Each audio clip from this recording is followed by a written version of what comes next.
Hello everyone. इस video के through मैं आपको बताने वाला हूँ कि आज की क्लास में हमने क्या क्या किया था। तो आज हम एक लेआउट सेट करने वाले हैं। तो सबसे पहले कोई भी ड्राइंग बनाते हैं तो उसकी यूनिट सेट करते हैं। सबसे पहले यूनिट सेट करने के लिए कमांड होती है UN एंटर। तो जैसे ही हम एंटर करेंगे एक डायलॉग बॉक्स हमारे सामने खुल के आ जाएगा। इसमें हमें यूनिट सेट करनी है मिलीमीटर पे और कोई भी चेंज नहीं करना है। उसके बाद सीधा हम ओके पे क्लिक कर देंगे। इसके बाद हम ड्राइंग में स्नैप मोड ऑन करेंगे। उसके लिए DS एंटर दबाएंगे। जैसे एंटर दबाएंगे ये डायलॉग बॉक्स खुल के आ जाएगा। इसमें जितने भी ये बॉक्सेस बने हुए हैं उन सब पर टिक कर देना है, सबको ऑन कर देना है। और तुम डायरेक्टली सेलेक्ट ऑल करके भी सबको ऑन कर सकते हो। उसके बाद ओके करके ये सेट हो जाएगा। उसके बाद हम ड्राइंग में एरोज और टेक्स्ट की सेटिंग करेंगे। तो उसके लिए डी एंटर दबा के डायलॉग बॉक्स खुलता है। उसमें कोई भी हम एक स्टाइल चूज़ कर लेंगे और उसके बाद मॉडिफाई बटन पर क्लिक करेंगे। क्लिक करते हैं हमारे पास सबसे पहले जो खुल के आएगा वो आएगा टेक्स्ट का डायलॉग बॉक्स। इसमें हमें किसी भी चीज़ से कोई भी लेना देना नहीं है, सिर्फ एक चीज़ से लेना देना है, वो है टेक्स्ट की हाइट। तो हम इसे सिलेक्ट करेंगे और यहाँ पे 50 डाल देंगे। तुम्हें जैसा कंफर्टेबल लगता है तुम वो डाल सकते हो। इससे हमारी विजिबल हो जाएगी जितनी भी हमारी डायमेंशंस है, डायमेंशंस का टेक्स्ट है। उसके बाद सेकंड ऑप्शन है सिंबल्स एंड एरोस का। इसमें भी हमें एरो साइज भी चेंज करना है और कोई चेंज नहीं करना है। इसके बाद तीसरा ऑप्शन आता है लाइन का। इसमें कुछ नहीं छेड़ना है, इसमें केवल ये एक्सटेंशन लाइन वाला एरिया जो है इसे चूज़ करना है। इसमें ओरिजिन हम जितना रखते हैं, मानो 20 रखा तो डायमेंशन लाइन और उसके नीचे का जितना भी ये फिक्स लाइन डायमेंशन लाइन्स है इसे डबल कर देते हैं। जैसे मैंने यहाँ पे 40-40 रख दिया है। ये सब सेट करने के बाद हमें ओके का बटन दबा देना है और हमारी डायमेंशन स्टाइल मैनेजर में हमारी डायमेंशन सेट हो जाएंगी। फिर सेट करंट पे क्लिक करके इसे एक्टिवेट कर देना है। ओके, तो इसे क्लोज कर दिया मैंने। तो आज मैंने एक नई कमांड सिखाई थी REC मतलब रेक्टेंगल। तो जैसे ही हम REC करके एंटर करते हैं तो हमें सबसे पहले फर्स्ट पॉइंट सेलेक्ट करना पड़ता है और उसके बाद ड्रैग करना पड़ता है। ड्रैग करते ही दूसरा पॉइंट सेलेक्ट करके हमारे सामने एक रेक्टेंगल बन के आ जाए। तो ये तो मैंने रैंडम बना दिया, पर एक रेक्टेंगल जिसमें हमें डायमेंशन देनी है तो उसके लिए हम दोबारा कमांड में एंटर करते हैं। REC दबाए एंटर। REC दबाने के बाद हम उसका फर्स्ट पॉइंट सेलेक्ट करेंगे। सेलेक्ट करने के बाद हम या तो ड्रैग कर सकते हैं, पर अब हमें इसकी डायमेंशन देनी है, हमें रैंडम नहीं बनाना। तो डायमेंशन देनी है तो उसके लिए डी एंटर करेंगे। डी एंटर करने के बाद हमारे सामने आ जाएगा स्पेसिफिक लेंथ फॉर रेक्टेंगल। तो यहाँ पे हम डाल देंगे 594। ये जो साइज़ है ये A4 साइज़ का होता है पेपर, उसकी डायमेंशंस है mm में। तो लेंथ हमने डाल दी यहाँ पे नेट दो पे रेक्टेंगल इज़ 594।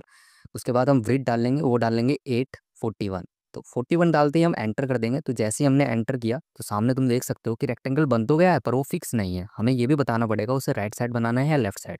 तो जो तुम्हें कंफर्टेबल लगे उस साइड जा करके क्लिक कर दो, तो वहाँ पे हमारा रेक्टेंगल बन जाएगा। तो ये साइड में रेक्टेंगल है, इसे मैं हटा देता हूँ ज़रा। ऑलराइट, तो अब हम इस रेक्टेंगल को रोटेट करने वाले हैं क्योंकि ये हमें पोर्ट्रेट में नहीं लैंडस्केप में चाहिए। तो उसके लिए RO एंटर दबाएंगे। कमांड कमांड दबाते ही एक स्क्वायर बन के आएगा। तो इसका सिंपल सा मतलब है कि हमें सेलेक्ट करनी है वो ऑब्जेक्ट जिसे हम रोटेट करना चाहते हैं। तो मुझे रेक्टेंगल सेलेक्ट करना पड़ेगा। तो जैसे ही मैं इसे सेलेक्ट करूँगा एक प्लस का साइन बन के आ जाएगा। प्लस का साइन बनने के बाद इसका सिंपल सा मतलब ये है कि तुम्हें एक पॉइंट बताना है कि किस पॉइंट से इस ऑब्जेक्ट को रोटेट करना है। तो जैसे ही मैंने इस पर क्लिक किया और जैसे ही मैं इसे ट्रैक करना स्टार्ट करता हूँ तो वो उस पॉइंट से रोटेट होना स्टार्ट हो जाएगा। तो जहाँ तुम्हें कंफर्टेबल लगे उस साइड उसे ट्रैक करने के बाद क्लिक कर देना, वो खुद ही रोटेट हो जाएगा। ओके, तो ये रोटेट हो चुका है लैंडस्केप में, तो यहाँ तुम देख सकते हो। अब इसके बाद हम इसे करने वाले हैं ऑफसेट। ऑफसेट का सिंपल सा मतलब है कि एक ऑब्जेक्ट के अंदर दूसरी ऑब्जेक्ट बनाना सेम बिल्कुल, बट एक पर्टिकुलर डिस्टेंस में। ओके, ऑफसेट कमांड को यूज़ करने के लिए OFF दबाने के बाद हम एंटर दबाएंगे। जैसे ही हम एंटर दबाएंगे तो एक प्लस का साइन बन के आ जाएगा। उसके बाद हमें T एंटर दबाना है। T एंटर दबाने के बाद हमें ऑब्जेक्ट सेलेक्ट करनी है। मैंने रेक्टेंगल सेलेक्ट किया है और ड्रैग करना है कि किस साइड हमें ऑफसेट बनाना है। तो मुझे अंदर की साइड ऑफसेट बनाना है, तो मैंने अंदर की साइड ड्रैग किया और यहाँ पर लिख दिया 10। तो 10 का ऑफसेट लगाने के बाद मैं एंटर दबाऊंगा। तो जैसे ही मैं एंटर दबाऊंगा तो वहाँ पे एक दूसरा रेक्टेंगल बन जाएगा, पर इन दोनों रेक्टेंगल के बीच की जो डिस्टेंस होगी वो 10 mm होगी। तो अब हम इस पूरे रेक्टेंगल को तोड़ने वाले हैं लाइंस में। तो उसके लिए सिंपल कुछ नहीं करना है, रेक्टेंगल सेलेक्ट करो, उसके बाद X दबाओ, X मतलब एक्सप्लोड, और उसके बाद एंटर दबा दो। तो ये पूरा का पूरा रेक्टेंगल टूट जाएगा लाइंस में। तो अब तुम एक सिंगल लाइन भी सिलेक्ट कर सकते हो। मैंने ये इसलिए किया क्योंकि मुझे एक ऑफसेट लगाना है नीचे वाली लाइन का, इससे 100 mm ऊपर। तो वही सिंपल है, OFF एंटर, T एंटर करेंगे। उसके बाद हम इसे मैं सिलेक्ट कर लेता हूँ। उसके बाद ड्रैग करना है, ड्रैग हमें 100 mm पे करना है। तो यहाँ पर डिस्टेंस डाल देंगे 100 mm और उसके बाद एंटर दबा देंगे। तो 100 mm पे हमें एक ऑफसेट लाइन मिल चुकी।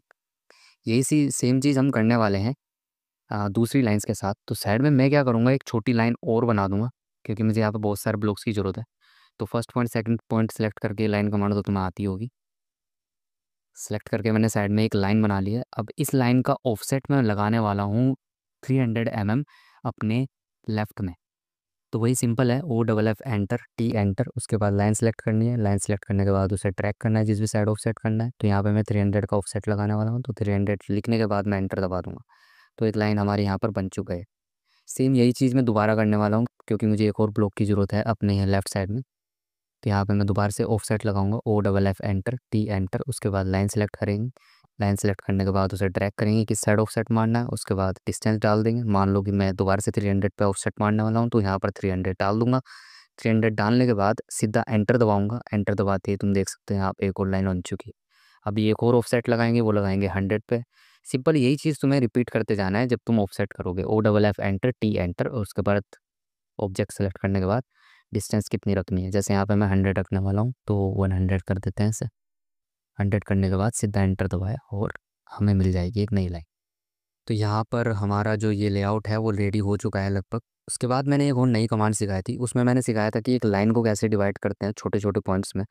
तो उसके लिए सबसे पहले एक सेटिंग करनी पड़ेगी। सबसे पहले तुम्हें टाइप करना पड़ेगा DTP। एंटर करते ही ये डायलॉग बॉक्स आएगा, इसमें कोई भी एक क्रोशर चूज़ कर लो या कर्सर चूज़ कर लो ताकि हमारे पॉइंट का साइज़ बढ़ जाए, और उसके बाद ओके करके तुम यहाँ पे एंटर कर देना। तो हम लाइन को डिवाइड करने वाले हैं, तो उसके लिए DIV एंटर करेंगे। तो जैसे ही हम एंटर करेंगे उसके बाद ये सिलेक्ट करने के लिए कहेगा ऑब्जेक्ट, तो हम इस लाइन को सिलेक्ट कर लेंगे। हमने कर दिया इसे सिलेक्ट। उसके बाद ये पूछेगा कि हमें लाइन को कितने पार्ट्स में डिवाइड करना है। तो एक सिंपल सा रूल है, अगर 3 पार्ट्स में डिवाइड करना है तो 6 से डिवाइड करो।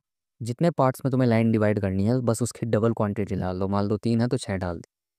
तो अब यहाँ पे मैं लाइन बनाने वाला हूँ, तो एक बात ध्यान रखना कि जो पहला पॉइंट है इससे लाइन कभी मत बनाना, इसे छोड़ के जो सेकंड पॉइंट है वहाँ से लाइन बनाना स्टार्ट करना। तो ये मैंने एक लाइन यहाँ पे बना दी है। सेम यही चीज़ मैं करूँगा, एक पॉइंट छोड़ दूंगा, दूसरे से स्टार्ट करूँगा।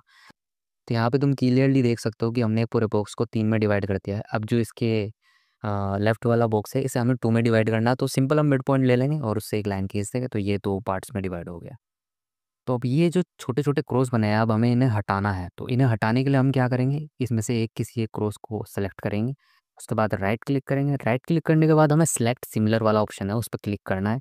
जैसे ही तुम इस पर क्लिक करोगे तो जितने भी क्रॉस हैं वो अपने आप ही सिलेक्ट हो जाएंगे। अब सिंपल एंटर दबा देना है। का मतलब इरेज होता है, तो वो सारे के सारे जो एक जैसे क्रॉस बने हुए थे वो सब हट जाएंगे। तो यहाँ पे तुम देख सकते हो कि पूरा का पूरा एक लेआउट मैंने सेट करके बना दिया है। अब हम इसका एक ग्रुप बनाने वाले हैं। तो ग्रुप कैसे बनाएंगे उससे पहले मैं तुम्हें एक चीज़ बता दूं कि स्क्रीन पर कहीं क्लिक करके लेफ्ट की साइड जाते हो तो ब्लू कलर का रेक्टेंगल बनता है, और वही सेम चीज़ अगर उल्टी हुई राइट से लेफ्ट हुआ तो ग्रीन कलर का बॉक्स बनता है। इनका डिफरेंस क्या है मैं तुम्हें बता देता हूँ। जैसे हम लेफ्ट से क्लिक करके राइट की तरफ जाते हैं तो ब्लू कलर के बॉक्स के अंदर जितनी ऑब्जेक्ट हैं वो केवल वही सेलेक्ट होंगी, बल्कि जब हम राइट क्लिक करके लेफ्ट की तरफ जाते हैं तो उस ग्रीन बॉक्स पे जितनी चीज़ें टच होंगी वो सारी सिलेक्ट होंगी। ये मेजर डिफरेंस है इसमें। तो मैं सारी ही सिलेक्ट करनी है, तो मैं क्या करने वाला हूँ, राइट क्लिक करके लेफ्ट की तरफ ड्रैग करूँगा। उसके बाद एंटर दबा दूंगा। तो यहाँ पे ये पूरी की पूरी ऑब्जेक्ट जो है वो ग्रुप हो चुकी है। तो जैसे मैं इस पर क्लिक करता हूँ तो तुम देख सकते हो ये पूरी की पूरी ग्रुप हो गई। अब इसका एक पॉइंट है, केवल एक पॉइंट, इससे मैं पूरी की पूरी ऑब्जेक्ट हिला सकता हूँ। अब मान लो तुम्हें इसे दोबारा पहले जैसा करना है तो सिंपल वही करना है, इसे पूरे को सिलेक्ट करो। सेलेक्ट करने के बाद UNG, इसका मतलब है अनग्रुप कर देना। अनग्रुप करके एंटर करो तो यहाँ पे पूरी की पूरी ऑब्जेक्ट दोबारा से टूट जाएगी, सिंपल वैसी हो जाएगी जैसे पहले थी। तो हम इसका ब्लॉक बनाने वाले हैं, तो ब्लॉक बनाने के लिए सबसे पहले हम इसे ग्रुप कर लेंगे। सेलेक्ट ऑल करने के बाद एंटर दबाने के बाद हमने इसे ग्रुप कर लिया। ग्रुप करने के बाद अब हम इसका ब्लॉक कैसे बनाएंगे, ब्लॉक बनाने के लिए सिंपल है, एंटर दबाओ। एक डायलॉग बॉक्स आएगा, यहाँ पे हमें ब्लॉक का नाम लिखना है। तो यहाँ पे मैं ब्लॉक का नाम टाइटल ब्लॉक लिख, तो यहाँ पे मैं ब्लॉक का नाम टाइटल ब्लॉक लिख देता हूँ। जैसे हम टाइटल ब्लॉक लिख देंगे उसके बाद यहाँ पे एक छोटा सा area pick the base point. तो सबसे पहले तुम्हें इसे सिलेक्ट करना है। सिलेक्ट करने के बाद तुम्हें ड्राइंग में उस ऑब्जेक्ट का एक बेस पॉइंट सेलेक्ट करना है। सिलेक्ट करने के बाद तुम्हें दूसरा ऑप्शन मिलेगा यहाँ पे सिलेक्ट एंटिटीज़ का। एंटिटीज़ मतलब कितनी एंटिटीज़ उसके अंदर आएंगी। उस पर क्लिक करने के बाद तुम्हें पूरी ऑब्जेक्ट को सिलेक्ट करना है, जितनी लाइंस वगैरह है सब कुछ, जितना भी तुम उस ब्लॉक में डालना चाहते हो वो सब करने के बाद दोबारा से डायलॉग बॉक्स आएगा। उसके बाद तुम्हें सिंपल ओके पे क्लिक कर देना है। तो ये पूरा का पूरा जो है हमारा एक ब्लॉक बन के तैयार हो गया। अब हम इसे कभी भी यूज़ कर सकते हैं और कभी भी अपने ड्राइंग में किसी भी ड्राइंग में ला सकते हैं। अब इसे लाना कैसा है, तो उसके लिए भी एक कमांड है ADC, मतलब ADC मतलब डिज़ाइन सेंटर। तो जैसे ही हम इसे एंटर करेंगे तो ऐसा डायलॉग बॉक्स खुल जाएगा। तुम्हारा यहाँ पे फोल्डर से आ सकता है, तो तुम्हें सिंपल यहाँ ओपन ड्राइंग्स में जाना है, ड्राइंग नंबर चेक करना है, जो भी ड्राइंग तुम्हारी खुली थी उसमें ब्लॉक्स वाले ऑप्शन पर जाकर डबल क्लिक कर देना है जो भी ब्लॉक तुम डालना चाहते हो। तो ये कैसा डायलॉग बॉक्स बन के आएगा। तो यहाँ पे इंसर्ट का बटन है, हमें बस उस पर क्लिक करना है। तो जैसे हम क्लिक करेंगे तो एक नया डायलॉग बॉक्स, ओ सॉरी, एक नया ब्लॉक जो हमने बनाया था पहले वो दोबारा आ जाएगा। तो यहाँ पे तुम देख सकते हो कि मैंने दूसरा ब्लॉक बिना कुछ करे बना दिया है। इसमें केवल एक बार मेहनत की और दूसरी बार हमारा खुद ही बन के आ गया है। तो ये सिंपल चीज़ें आज हमने की थी। और अगर किसी को कोई भी कन्फ्यूज़न है तो भाई ग्रुप में पूछ सकता है। और आज केवल 6 ही बंदे आए थे, तो प्लीज़ सब बंदे अपनी क्लास अटेंड करो यार, तभी समझ में आएगा।